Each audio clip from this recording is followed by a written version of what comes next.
When I was 6 years old, I made my first drawing. It was a boa constrictor digesting an elephant.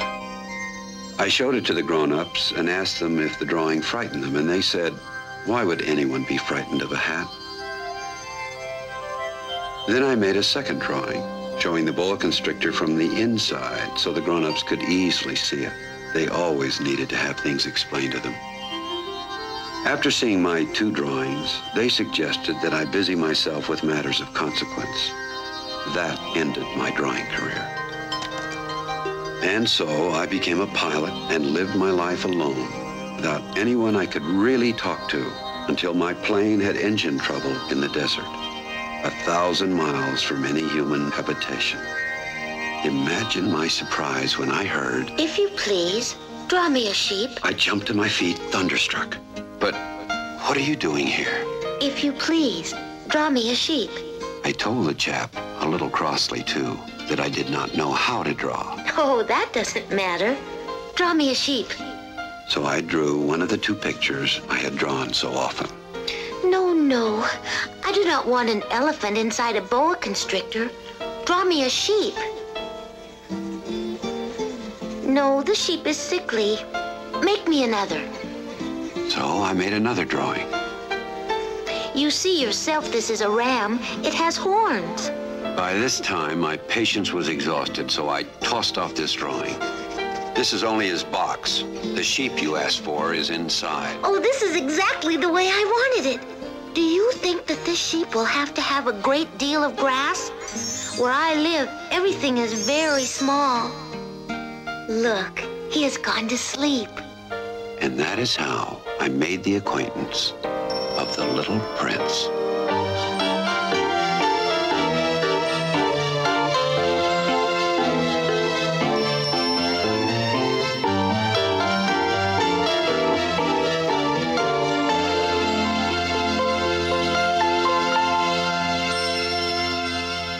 It took me a long time to learn where he came from.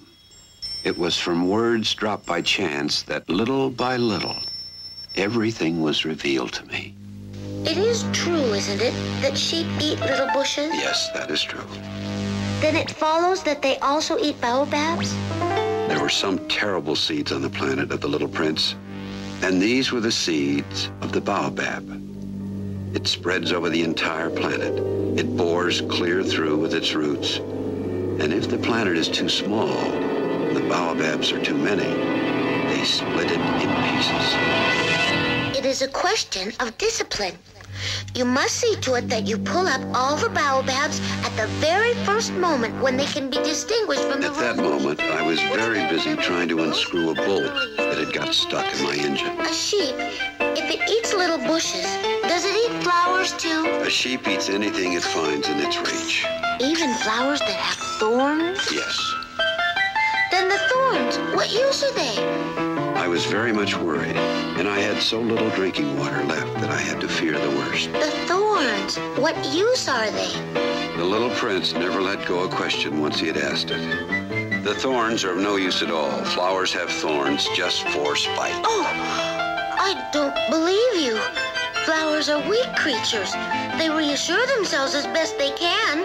They believe that their thorns are terrible weapons. Don't you see that I am very busy with matters of consequence? Matters of consequence? You talk just like grown-ups. The flowers have been growing thorns for millions of years.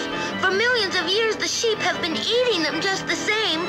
And is it not a matter of consequence to try to understand why the flowers go to so much trouble to grow thorns which are never of any use to them?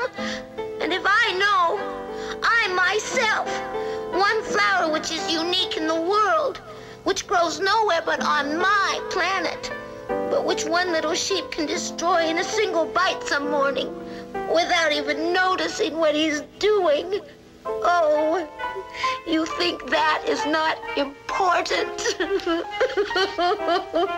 I took him in my arms and rocked him. The flower that you love is not in danger. I will draw you a muzzle for your sheep. I will draw you a railing to put around your flower. I did not know what to say to him. I felt awkward and blundering. is such a secret place, the land of tears.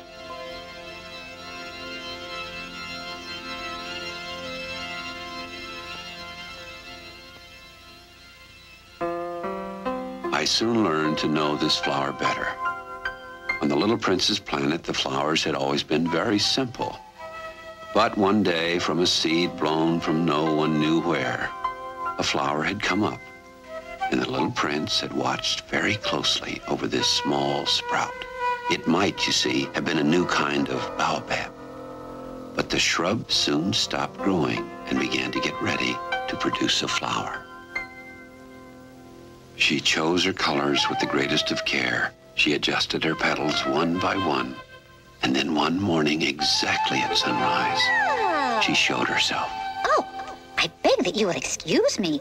My petals are still all disarranged. Oh, how beautiful you are. And I was born the same moment as the sun.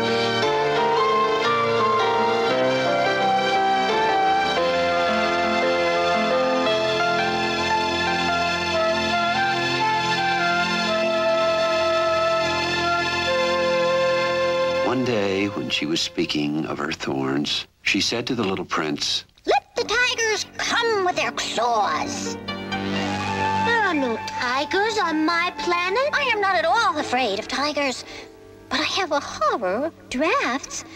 I suppose you wouldn't have a screen for me? This flower is a very complex creature. At night, I want you to put me under a glass globe. It's very cold where you live. In the place where I come from,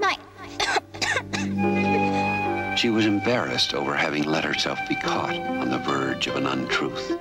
She could not have known anything of any other worlds. She had come in the form of a seed. The screen? The little prince came to doubt her, and that made him very unhappy. He decided to leave her. I was too young to know how to love her. She perfumed all my planet, but I did not know how to take pleasure in all her grace. Oh, I ought to have judged by her deeds, not by her words.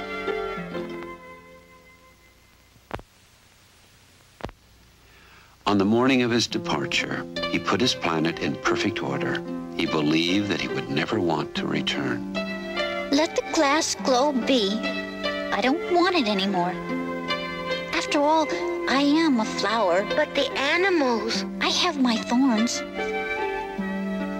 Don't linger like this. You've decided to go away.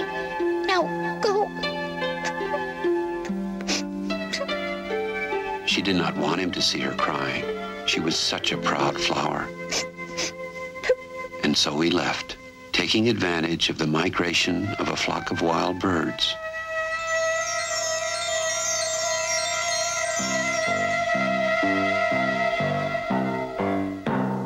He found himself near a planet inhabited by a king. Pardon me, sire. May I pay you a visit? I order you to do so. May I ask you a question? I order you to ask me a question. Over what do you rule? Over everything. I do not permit insubordination. I should like to see a sunset. Do me that kindness. Order the sun to set. I shall command it at 20 minutes to 8 this evening. You will see how well I am obeyed. I see. I'm afraid I cannot wait. Do not go. If your majesty wishes to be promptly obeyed, he should order me to be gone by the end of 1 minute. I make you my ambassador. He had a magnificent air of authority. The grown-ups are very strange. The second planet was inhabited by a conceited man. Do you really admire me? Admire you? Yes. Am I not the handsomest, best dressed, richest, and most intelligent man on this planet? You are the only man on your planet. Do me this kindness. Admire me just the same. The grown-ups are certainly very odd.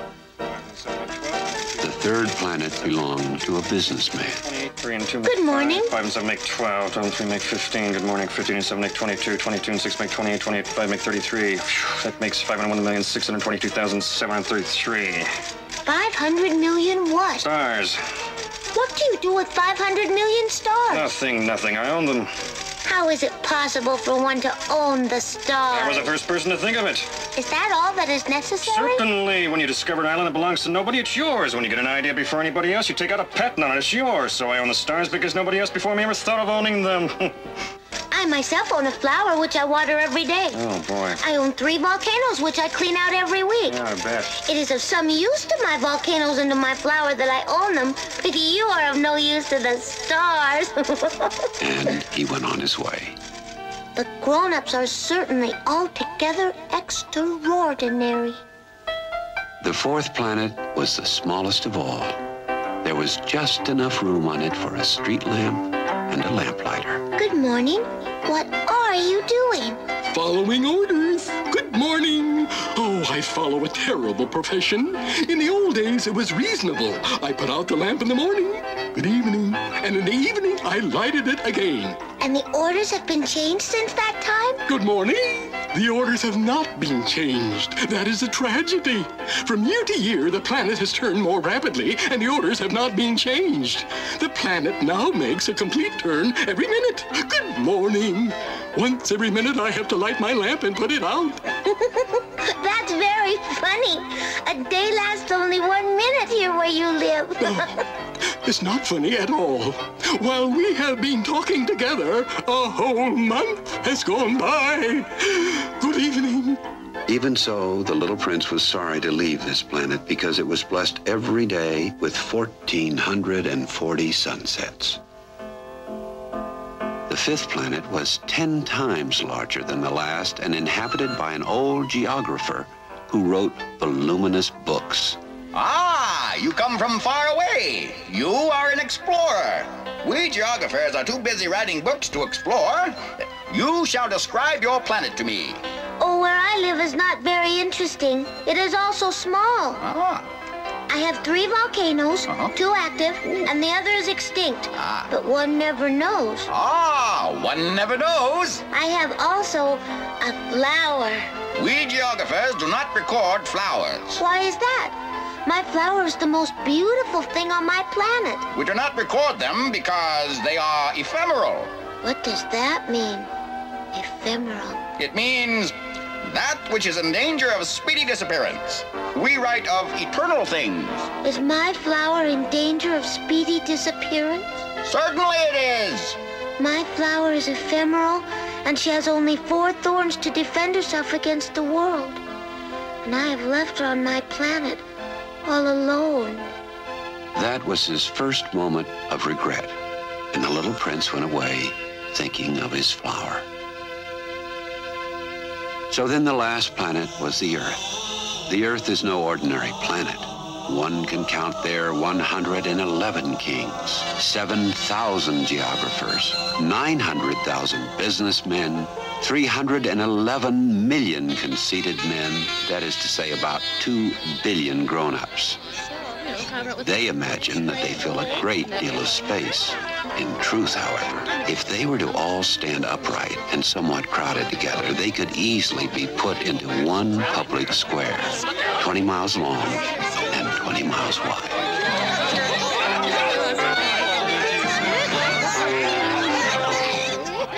In the desert, where the little prince came to Earth, there wasn't a single grown-up to be seen. He was beginning to be afraid he had come to the wrong planet. Oh, good evening. Good evening.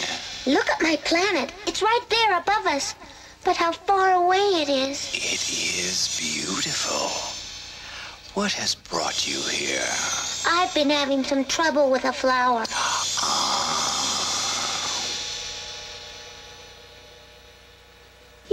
funny animal. You're no thicker than a finger.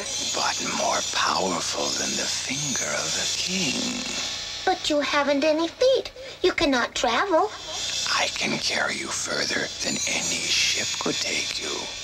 I can help you someday. If you grow too homesick for your own planet, I can... Oh, I understand you very well. But why do you always speak in riddles? I solve them all.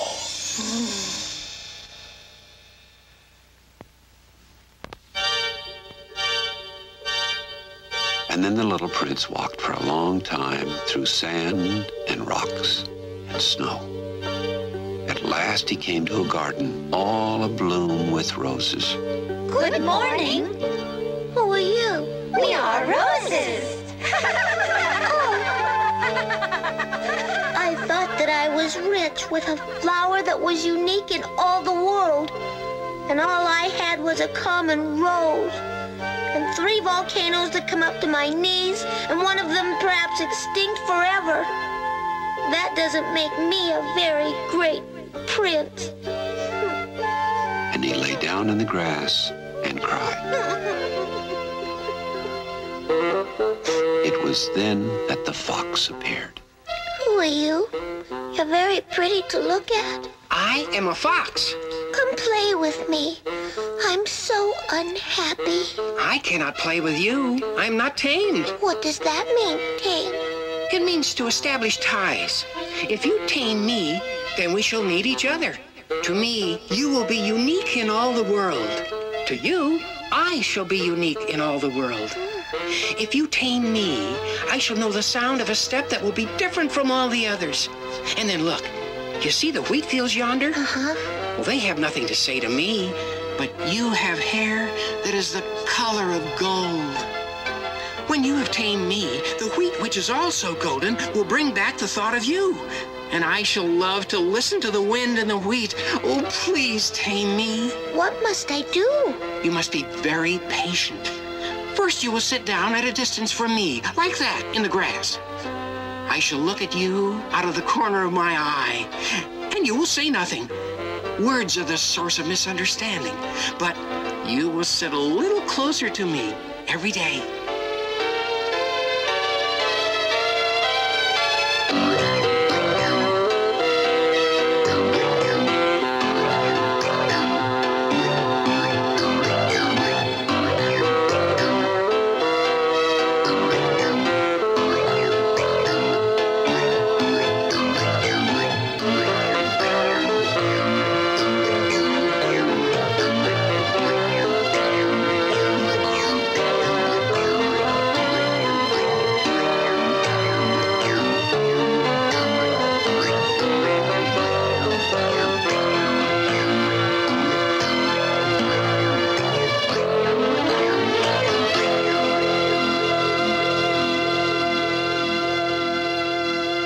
And so the little prince tamed the fox.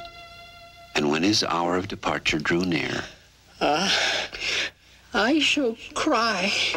But you wanted me to tame you, and now it has done you no good at all. It has done me good because of the color of the wheat fields. Look again at the roses. You will see that they are not at all like your rose. You are like my fox when I first knew him. He was only a fox like 100,000 other foxes. But I have made him my friend, and now he is unique in all the world. No, you are not at all like my rose. I will tell you a very simple secret. It is only with a heart that one can see rightly.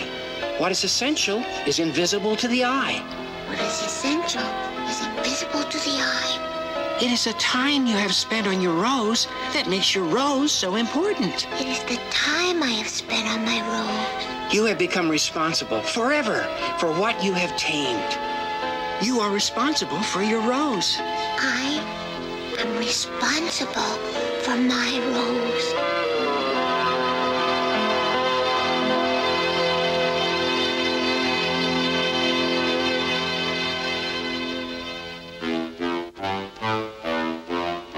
it was now the 8th day since I had my accident in the desert, and my water was nearly gone.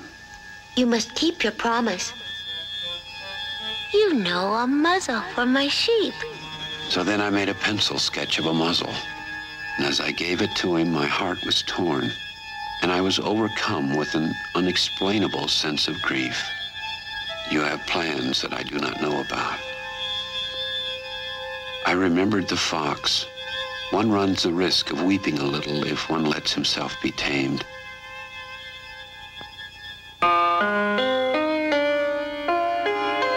When I came back from my work the next evening, I saw from some distance away my little prince sitting on top of this wall, his feet dangling. Yes, I shall be there tonight. Are you sure that it will not make me suffer too long? I dropped my eyes, and there before me was one of those snakes that take just 30 seconds to bring your life to an end. What does this mean? Why are you talking to snakes? He put his arms around my neck. I felt his heart beating like the heart of a dying bird. I had just been coming to tell him that at last the work on my engine had been successful, but somehow he already knew. I, too, am going back home today. It is much farther. It is much more difficult. I realized that something extraordinary was happening. I have your sheep, and I have the sheep's box, and I have the muzzle. Tonight it will be a year. My star then can be found right above the place where I came to Earth a year ago. Little man, tell me that it is only a bad dream, this affair of the snake and the meeting place and the star. The thing that is important is the thing that is not seen. Yes, I know. It is just as it is with the flower. If you love a flower that lives on a star, it is sweet to look at the sky at night. All the stars are abloom with flowers. For you, my star will be just one of the stars. And so you will love to watch all the stars in the heavens. And besides, I'm going to make you a present. Oh, little prince, I love to hear that laughter. That is my present. I don't understand. In one of the stars, I shall be living. In one of them, I shall be laughing. And so it will be as if all the stars were laughing when you look at the sky at night. Only you will have stars that can laugh. And your friends will be properly astonished to see you laughing as you look up in the sky. And they will think you're crazy. It will be a very shabby trick that I have played on you.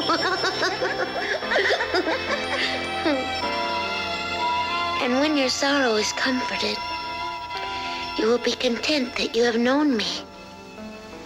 You will always be my friend. Tonight, you know, do not come. I shall not leave you.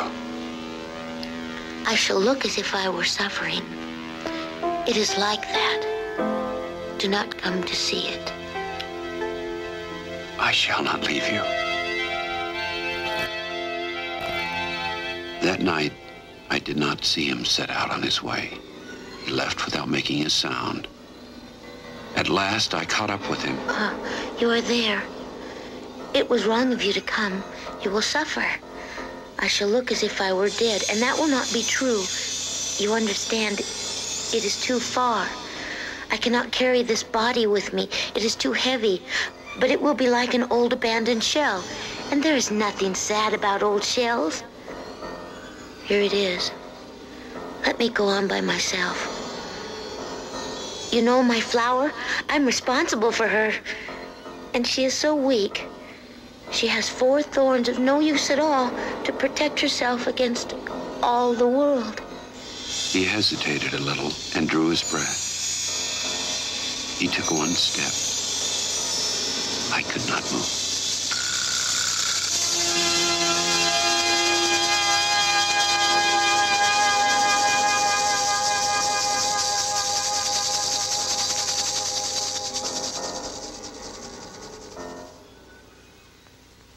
There was not even any sound because of the sand.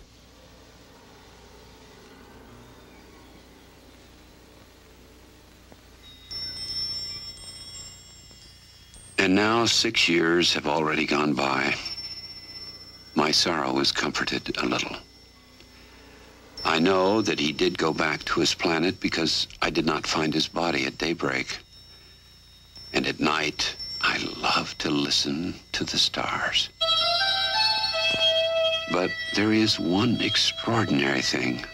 When I drew the muzzle for the little prince, I forgot to add the leather strap to it.